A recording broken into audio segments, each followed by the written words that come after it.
Picture this: your own gym, your name on the door, your playlist on the speakers, a community of regulars who show up because of you, and a stack of monthly memberships quietly renewing in the background, whether you are on the floor coaching or not. You get to spend your life around fitness instead of clocking into someone else's building. That is the pitch. Turn your passion into a business, sign up 200 members, and let recurring revenue carry you while you do the work you actually love. Here is what actually happens after you sign the lease. The number that gets quoted everywhere is a healthy double-digit profit margin. And depending on which gym you are picturing, that number is not even wrong. Boutique studios really can land 20 to 40% net profit. Traditional big box gyms typically run 10 to 15%. The gap between those two numbers is almost the entire story, and almost nobody tells you which one you are actually signing up for. A small boutique studio, somewhere around 1,500 to 2,500 square feet, realistically costs $50,000 to $150,000 to open. Once you count the lease deposit, build out, equipment, licensing, and 3 to 6 months of working capital sitting in the bank before you have proven anything. A mid-sized gym runs $150,000 to $500,000. A full-scale commercial club, the kind with a pool and a childcare room, has averaged over $600,000 in recent years. Whichever tier you are picturing, most operators need 12 to 18 months just to reach break-even, which means the passive income everyone talks about does not even start until year 2. And reaching break-even requires real member counts, not vibes. A boutique studio typically needs 150 to 300 members, paying somewhere around $100 to $150 a month. A traditional gym needs 500 to 1,500 members or more, paying $30 to $60 a month each. That is not 200 people signing up once. That is hundreds of people renewing every single month, forever, for the business to simply stay where it is. If you go the franchise route, instead of building independently, add another layer on top of all of that. Franchise fees typically run $30,000 to $50,000 just for the right to use the brand name. And most franchise agreements also take a royalty of roughly 5 to 8% of your monthly revenue for as long as you operate under that name, off the top, before you have paid rent or a single trainer. Insurance and liability coverage adds another recurring cost most first-time owners underestimate. Since a facility full of heavy equipment and people pushing their physical limits carries real risk, and cutting corners on coverage is the kind of savings that turns into a business-ending lawsuit the first time someone gets seriously hurt on your floor. Utilities and administrative time get treated as an afterthought in almost every projection, and both of them turn into what industry consultants call a silent margin leak.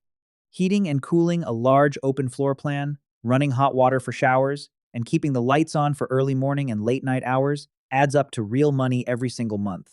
And the hours an owner spends on scheduling, payroll, and member billing are hours not spent coaching or selling, even though nobody ever puts a dollar figure on that time.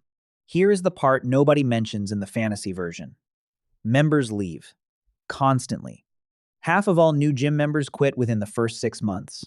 Not the first year, 6 months.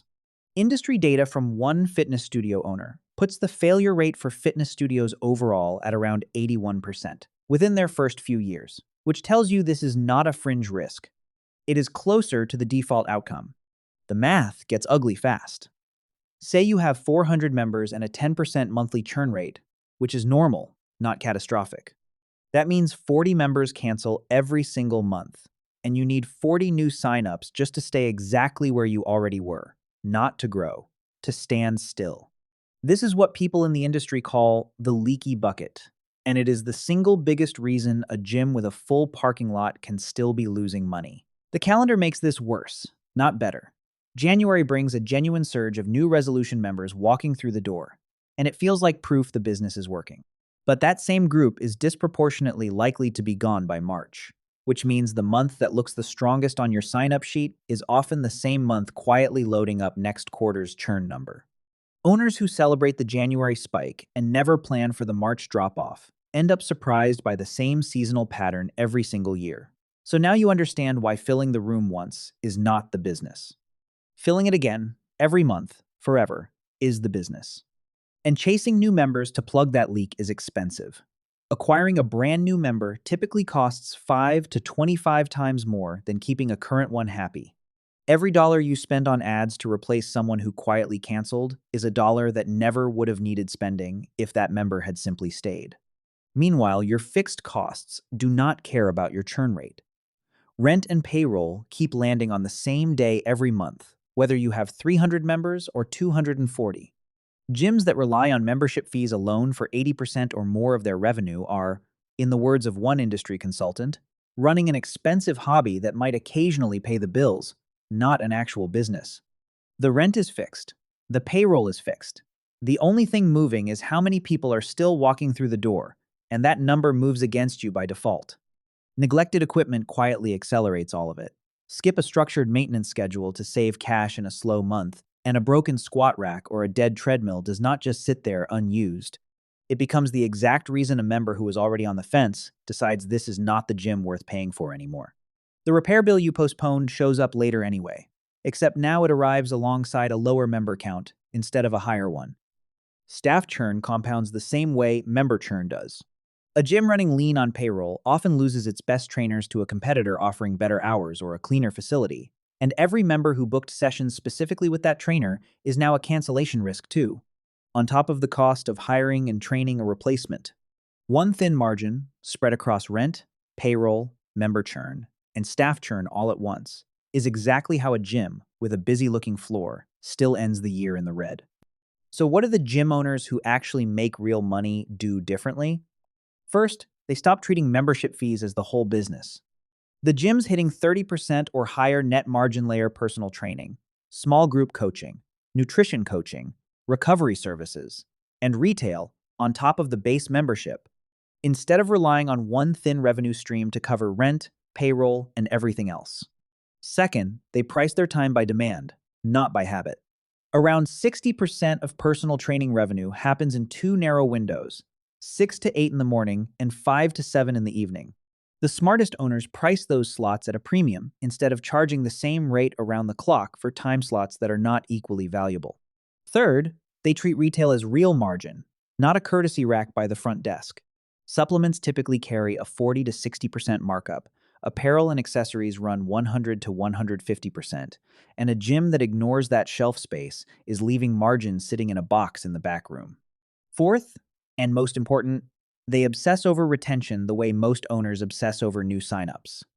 A 5% improvement in member retention can increase overall profit by 25 to 95%, which is a far bigger lever than almost any marketing campaign. That means real onboarding in the first 30 days, automatic flags when a member's visits start dropping, a genuine win-back process for people who cancel, and equipment maintenance that never turns "the machine's broken again" into the reason someone quietly stops renewing. Fifth, the owners running the healthiest numbers stop waiting for individual signups to walk in off the street and go build relationships with nearby employers instead. A single corporate wellness partnership can hand you dozens of members in one signed agreement instead of one at a time. And those members tend to churn less because the decision to join was not entirely their own. It came with encouragement and sometimes a subsidy from their employer too. Taryn DeBruyl owns CrossFit Function.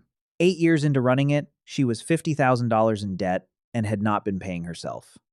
By her own description, she had checked every box of what an unsuccessful gym owner looks like. She brought in a mentor and rebuilt how the business actually ran, not the workouts, the business underneath the workouts.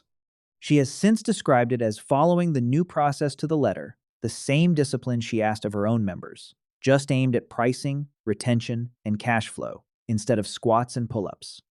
Within 2.5 months, the gym had turned around so completely that it stayed profitable straight through a nationwide lockdown, a period that closed a huge share of independent gyms permanently. 8 years of struggling versus 2.5 months of turning it around once she changed what she was actually measuring and managing. The workouts were never the problem. The business behind the workouts was, so should you still do this? If you are picturing your own gym as a place to coach and let the memberships quietly handle the rest, walk away from that version now. It does not survive first contact with churn. If you are willing to run it as a real business, layered revenue instead of one thin membership stream, premium pricing on your highest demand hours, real retail margin, and retention treated as seriously as new signups. Gym ownership can absolutely become the life you pictured. It just never becomes the passive membership machine quietly running itself in the background. It becomes you, watching the numbers every week, making sure the people who walked in last month still have a reason to walk in again this month. And if that sounds like more business than dream, that reaction is worth taking seriously too. Plenty of people who love training are far better off coaching inside someone else's gym, keeping the parts of the job they actually enjoy, and handing the rent, the payroll, and the churn spreadsheet to somebody else. The point was never to talk you out of owning a gym. It was to show you the actual job underneath the community you are picturing before you sign a lease to find out the hard way.